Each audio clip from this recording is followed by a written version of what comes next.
Hello, this is Niswander of the Nowman Show, and continuing the conversation with producer-director Denny Tedesco. Denny, your father, of course, was the renowned session musician Tommy Tedesco, played on thousands of records. And in the film, there's a quote that I thought was outstanding. I'd like to get your response to that. I studied common sense more than I did guitar. Basically, he said that at a seminar at actually a Musicians Institute. And what he was, and what he was telling the kids is said, you could be the greatest guitar player, you could be the brilliant, but it doesn't mean you're going to keep going, because you got to watch what you do. You got to have common sense of when to play, what to play, when to say something, when not to say something. There's so much involved. He could read a room like no one. I mean, he could walk in and just know what the vibe was, when to be cool, or he could, work a session really well. And he said, "Listen, I play for smiles." And what he meant was, I'm getting paid. You give me a piece of music. You want me to do something, I will play it. If I change it up because I think it'll be better this way, if he's not smiling, I got to go back to a different way. Until he smiles, I keep playing, because you're there. You got to, you just got to be there and do whatever that guy wants. Because don't forget, he might think creatively, it's not right what that guy's given me to do, but you know what? He's paying the bill. And it goes back to like Snuff Garrett. He knows, those producers, they know what they want, you just do what they want. That great story of, there's nothing to do with Lalo Schifrin, the great, great Lalo Schifrin. Says to the dad, he says, "Hey, Tommy, we need you to do some flamenco guitar." Okay. And if you know, he's brilliant on the Spanish guitar. He said, "All right, do you want this?" He plays his flying up and down the thing, of the fretboard. He says, "Or do you want the D Concenzo style?" He says, "What's the D Concenzo style?" And now Lalo's from Argentina, but well, the D Concenzo style is plays it and slaps, and he's slapping the, his body of the guitar. And the guy says, Lalo says, "Do the D Concenzo style." Okay. And then he tells the kids, he says, "D Concenzo is a bricklayer from Niagara Falls, New York." He says, "He doesn't play guitar." But he's an expert. Dad's an expert. He's got to know what he's talking about. So he's from Niagara Falls, New York. That's right. Dad's from Niagara Falls. He was a BSer. Those guys I think they got towards the end, it was like, what could we pull off? I mean, it was just, the things that they would do. And they would have fun. Yes. But their job was, even the worst of times, they still had fun. And that's the beautiful thing about music, is that you're together with other people. I'm sure that the camaraderie must have just been absolutely amazing. And even when he retired, and that was one of the things was why I made this film. At 62, he had a stroke. Yeah. And then he had the cancer a couple years later. But what killed me was at 62, before the stroke, he was playing better than he ever played. Wow. And it was driving me crazy. It didn't drive him crazy. He understood the business. He knows his time is come and gone. At that point in life, he's getting calls for the things that reading with John Williams or James Horner or gut string or mandolin, whatever, Godfather 3. And that's when he would be called. But he missed being around. I think that's what they all miss. But what drove me crazy is the creativity at that age was so much better than at 25. Yes. He had the chops. He had everything going for himself. And, and I think that was my frustration to maybe why I made the film. And you wanted to create a time capsule to share with others as no well one as knew something about this. personal. No one knew about these guys. And, the personal side of the story, which you'll find out in the film like you've seen, it was never going to be a personal side from my point of view. It was about these guys, and someone said, "Why are you doing it? Why are you cutting it like this?" I said, "What do you mean?" He said, "You have an insight that none of us have as editors. You are not participating." And I did not want to be a part of this film. And you only see me at the beginning, not see me, you hear my voice. Yeah. And it was about the story of my father and his friends, the Wrecking Crew, the extended family. But it's really about this group. And speaking of extended family, here's a great clip, and I don't think there can be a greater compliment than a fellow musician. We're at Fox, recording the music for these 4 segments of MASH. And in one of the titles, he wrote something in the the ledger lines on the bass clef, which has always been somewhat of my weakness in reading ledger line notes. And I had rehearsals with Benny about it, and so I had problems with it, but I told him not to worry about it. During the rehearsal, we get to this one segment, this one title, and we're playing, and they get to this part that bothers me, and I sort of kind of flub it in a way. And Benny says, Chuck, you okay? I said, Benny, don't worry about it, it's okay. Blah, blah, blah. It's the first time that Tommy I worked with Tommy. So the red light goes on. I know that if there's a mistake made, they got to stop the film and they got to stop the recording and go back because we're still in tape in those days. So we start recording it, we get to this part, and I make a mistake. I flub it. I'm going, damn it. Tommy goes, now I knew who he was. Wow, I'm glad that somebody else made a mistake rather than me. Run it back. Oh, and they say, Tommy, you all right? Tommy said, somebody else had a problem with this. Run the tape back, start it again, we get to the same place and I make a mistake. And he turns to me and he says, that's the last time. Then I realized that he's doing me a favor. He's hearing me mess it up. And he did this twice and put it on him. So the third time we go back to play this, when we get to that part, it's only like a 1 bar, 2 bar phrase. I just don't play. Now I'm scared to death. So we finish the track, and of course before they excuse the orchestra, they check the music with the film. And so once we're finished, I'm just sitting there like this, and Tommy, he's sitting right next to me. He goes, he touches me like this, and he says, so, well, obviously that means that if you can't do it, don't do it. We listened to him. When they played it back, Denny, I heard the bass. I didn't play it, but I heard the part.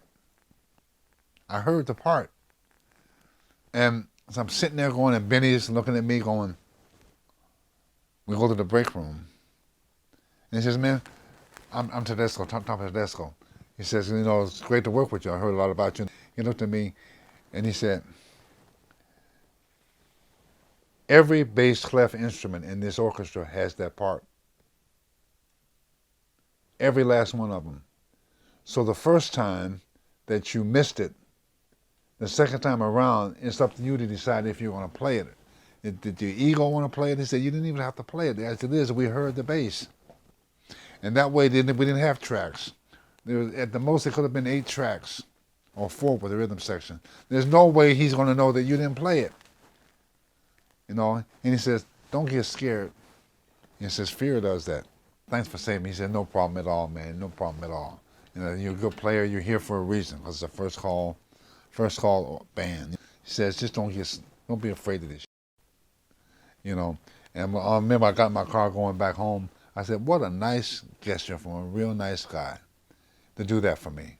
You know, because I've seen other people really come down hard on other musicians, especially if they were new. But it's just so kind. So I tell that story with a lot of love. Wow. What a great story. Yeah, that was one of those stories I found out just recently. Oh, wow. And yeah, that's just a few months ago. And what's amazing is his reputation is why we got this thing made, because he's so giving. There was only a couple people that helped him with break-in. Bob Bain was one of the great guitar players that helped him. But you know, he was a defender of musicians. I mean, there were many times musicians would say, you have no idea what your dad did for me. You know, he stuck up for me, and you know, and that's what I'm most proud of the film. That's fantastic. And well, our time is out. It's been great. How can people learn more about you and the film and get to music and all of the above? You could always go to wreckingcrewfilm.com. You could always, obviously, I have the DVD. We ended up branding everything but underwear. But if you want it, I can make it. We came out with the soundtrack on CD, and we came up with the LP. This wonderful book, though, with Sound Explosion, which is Ken Sharp, one of the great writers today. It's a fantastic book, yeah. And no, I'm really thrilled, and I think we're going to give the folks a discount from. great. We put up a code word that they can use, that only they can use to get that percentage. That's fantastic. But no, it's fabulous. I just want people to see and hear these stories and find other stories. Let them tell other stories. Everybody should find out the past. That's right. Thank you so much, Denny. Denny Tedesco, and this is Niswander, and you've been watching The Nowman Show.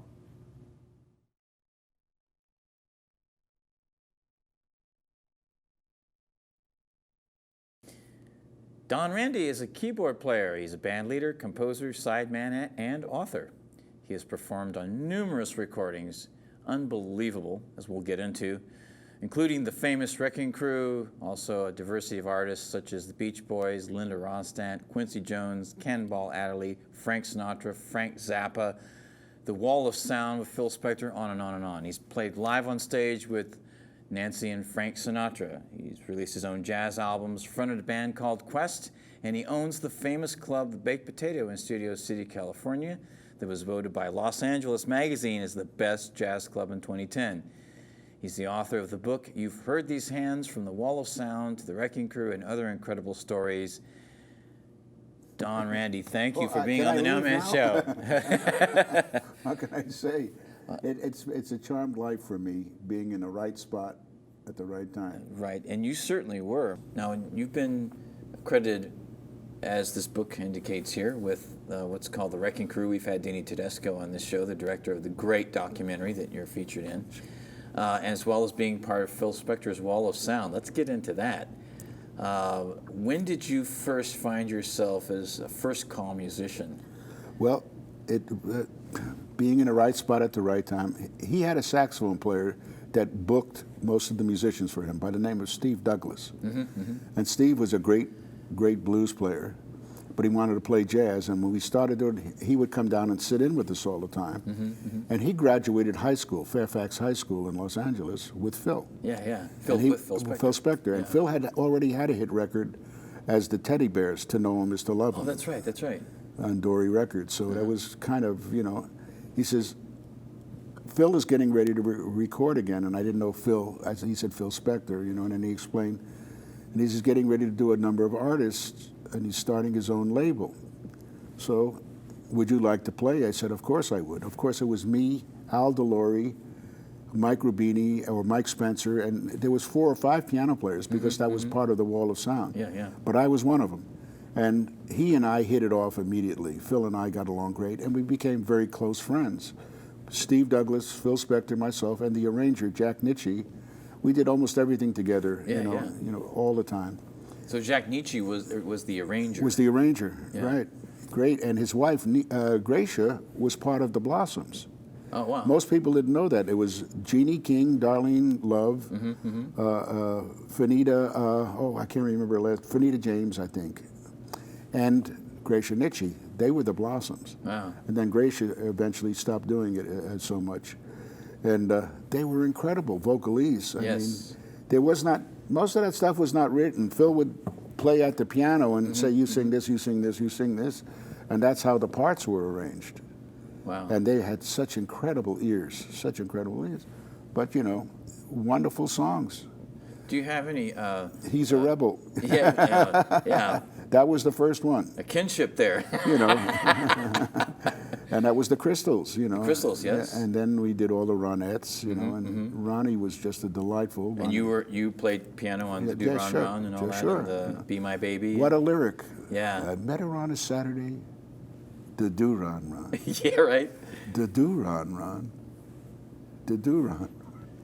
And that's a #1 record. I know, right? I know. It's amazing. I mean, all the I'm going to read some of the names of the people you worked with. Oh, sure. And just so that you can hear them, a certain amount of the volume of your work here all at once. And the people watching also, you may not know how many different artists that Don has worked with. Here we go. Of course, Brian Wilson, Beach Boys, Fifth Dimension, The Association, Glenn Campbell, Harry Nilsson, Del Shannon, Wanda Jackson, Lee Hazelwood, Leonard Cohen, Lou Rawls, Elvis Presley, of course, Phil Spector, The Wall of Sound, Michael Nesmith, The Tubes, Frank and Nancy Sinatra, Neil Diamond, Rake and the Surf Tones, there's an interesting story, right? Turtles, Dwayne Eddy, Dean Martin, Rick Nelson, Gene Vincent, Rosemary Clooney, Waylon Jennings, Doris Day, Tim Buckley, Bette Midler, Michelle Phillips, James Brown, Stony Ponies, Linda Ronstadt, Gary Lewis and the Playboys, Leslie Gore, Sonny and Cher, David Axelrod, Jan and Dean, Everly Brothers, Righteous Brothers, Love, Cass Elliot, Monkees, Buffalo Springfield, Laura Nyro, Buck Owens, and Neil Young. That's just to name some of them. How does that make you feel when you hear that? You left off Ray Peterson. Ray Peterson, oh yeah. Corina. Corrine, yes, I'm sure there were many Oh, yeah. that aren't household names, but they were great. It's mind-boggling, you know. Yes. We didn't look at, all of us that were working, we were supporting our families. Yes. We were working so hard, that was what we were there for, but we weren't home. Yes. For a period from 1962 almost to 1970, I remember talking with my wife, and we got into an argument, and she turned around, it was over our kids, something was going on with one of my sons. And she says, well, where the hell were you?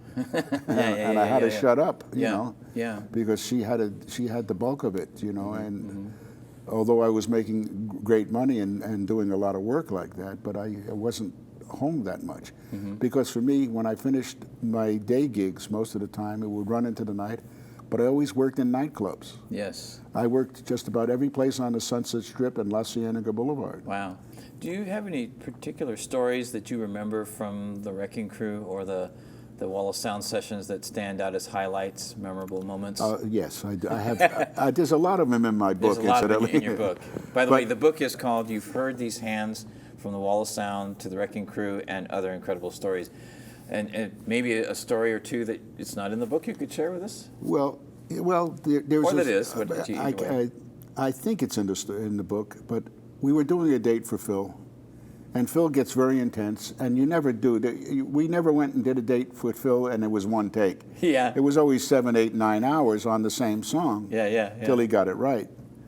And as we're playing, we hear this phone ringing, and Phil says, what the hell is going on? I hear this phone ringing.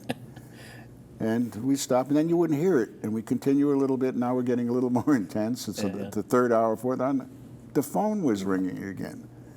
And we can't figure out, where is this phone ringing? And we're looking around. There's no phone in the studio. And now it's starting to bother him because he knows he's getting close to start making takes.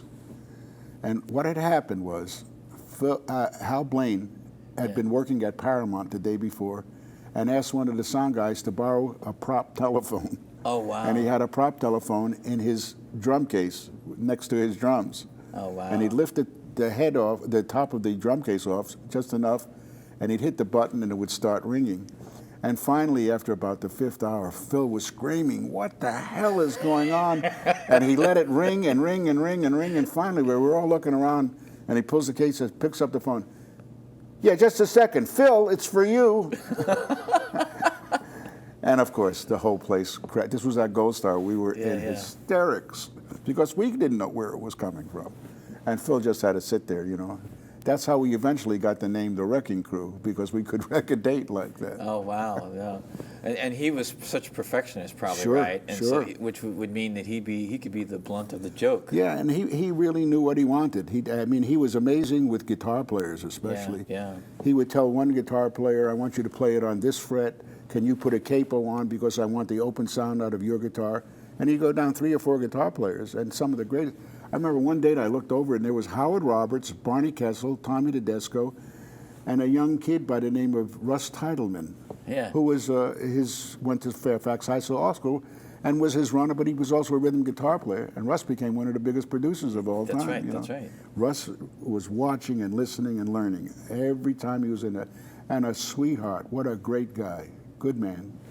So at most, how many piano players were there on the Wall of Sound? 3 and 4. Just 3 and 4 usually? Yes, you know. When did Leon Russell come into it? About a year later, you know, when he came to town. Leon would sub for me at my nightclub gig at Sherry's. Oh, really? Playing bebop, playing jazz. Yeah, you know, yeah. And most people didn't know that he could do that. Yeah. I knew that. Yeah. And I used to say, yeah, you're not going to sub for me too many times, you know. Yeah, exactly. He was a great player.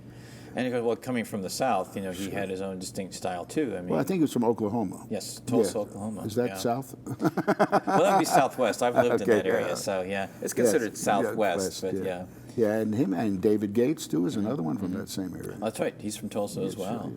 and a lot of talented people. Sure. With the guy that wrote After Midnight, J.J. Cale. He's Sure. from that area That's as right. well. That's right. Yeah. So now you're talking about Hal Blaine. Yes. Obviously, you guys are very close, just like you were with Tommy Tedesco, Sure. guitar player. Now, and when the studio gigs kind of dried up, some people started becoming teachers, and some went on the road. Were you one of those guys that went on the road when the studio gigs were? No, fewer? the only time I went on the road was with Nancy Sinatra. With Nancy Sinatra. And in the beginning, Hal and I would go out, and we were paid extraordinarily well. Yeah. And you know, and Nancy is the best. Nobody will ever come near how gracious she is to musicians. But not only that, she's kind to everybody. She's Yeah. got a wonderful, wonderful heart. It can't be matched. And I've worked for a lot of great people, but it's something special with her. And it was always, is everything okay? Yeah. And we traveled all over the world. At a certain point, Hal didn't want to do it anymore. Yeah. So Billy Strange, who was her conductor, Yeah. he kind of bowed out. So she asked me if I would do it, and my deal was only if she used my band, which was always a dynamite band. Wow, So wow. my band got to go on the road with her, Yeah. so to speak. The Quest band would go out with Nancy. That's fantastic. So I know we've got a lot we want to cover. We're running out of time, but briefly explain some of the jazz bands that you are. Let's talk about your current work right now and what you're doing with. Well, with right music. now we're doing an album based on all Beach Boys songs, and it's a Fantastic. jazz album. And we're having so much fun doing it because it's easy to play, but the songs, some of them, when you put them in a different vein, Little Surfer Girl as a very slow ballad Wow. is just gorgeous. I mean, it That's just came out, you know. We're having so much fun doing it. We're almost finished with it. And we just finished a Christmas album for a guy in Iceland. His name is Geir Olafsson. Wow. And he's got a great 22-piece band that he works with up there all the Excellent. time. So we go back and forth, and we'll go up there with my band and do concerts with him. Wow. So Quest goes up there. Yeah, Quest, the whole band goes, and that's a lot of fun. Wow. And for me, I never stopped recording. A lot of the guys did. I mean, I will still get calls. Unfortunately, there's somebody. I figured I went in to do something for a young producer, and he asked me to play this lick that I played on I forget, 50 years ago at least. Yeah.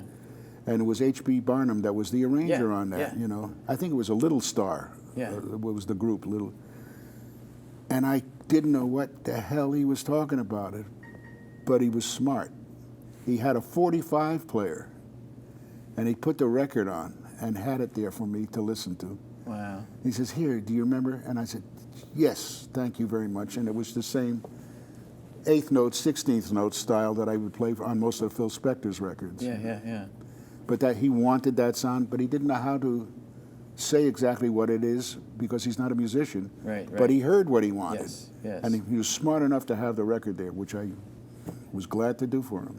And you didn't have to be a musician to know what sounds good to you, like Snuff Garrett, you know. Yeah, sure. Well, you know, I so many of the dates I did, Yeah. you have to remember that very few of them, even if they wrote the part out, someone would say, "I don't like what I wrote. Yeah. Can you make something up?" Yes. And most of the time it was chord sheets. When I did the Linda Ronstadt solo on Sound of a Different Drum, it said Baroque style Is that what it said on the chart? on the chart, Baroque style. I think Really? Jimmy Bond was Wow. the arranger. Wow. And he and I worked together all the time. He knew that I knew what he was talking about.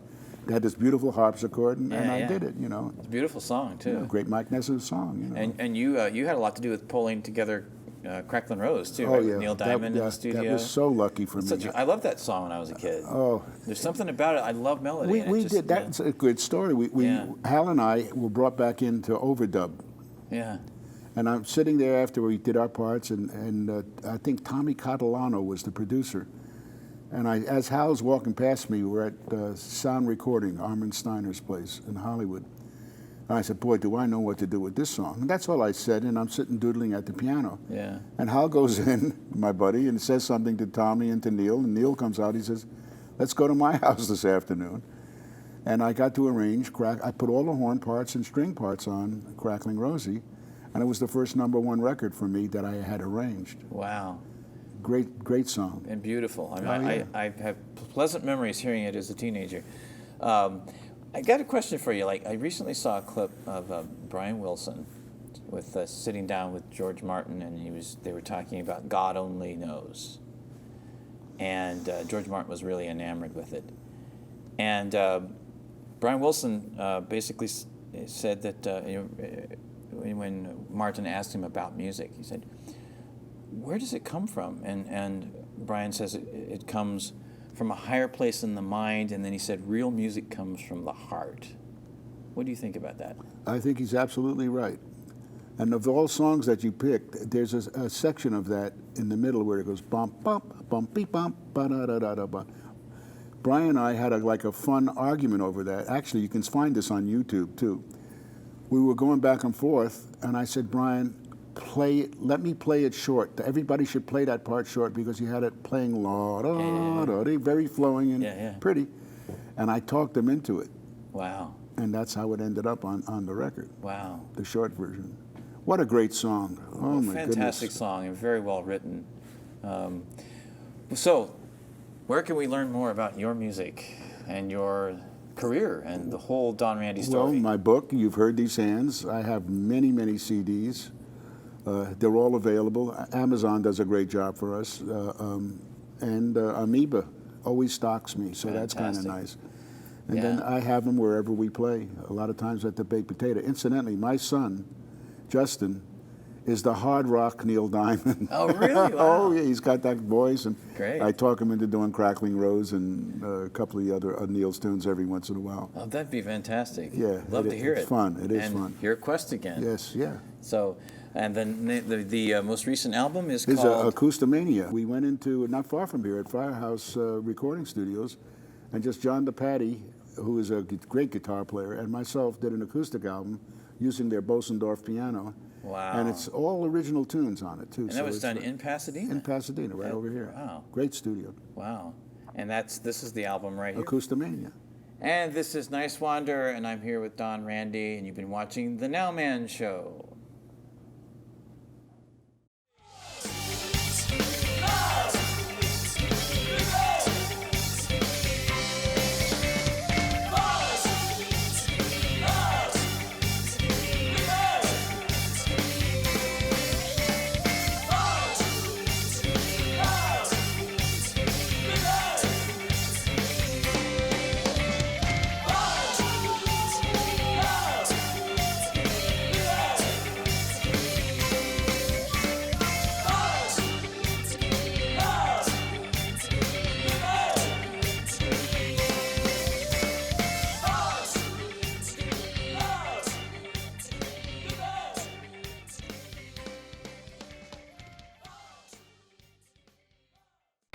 Do you like variety, music, a television show, and reading a book? Check out Niswander, music on Apple iTunes and other aggregates, albums Revolution of the Heart and Adventures in Wonderland. There's also the television show The Nowman Show, which is a cultural magazine variety show focusing on arts, entertainment, education, and news on YouTube, as well as Roku, Fire TV, Apple TV, and other aggregates. And if you'd like to read, the book, The Universe According to Nowman, is available. And on iTunes, a brand new music single, Compassion Live, available now.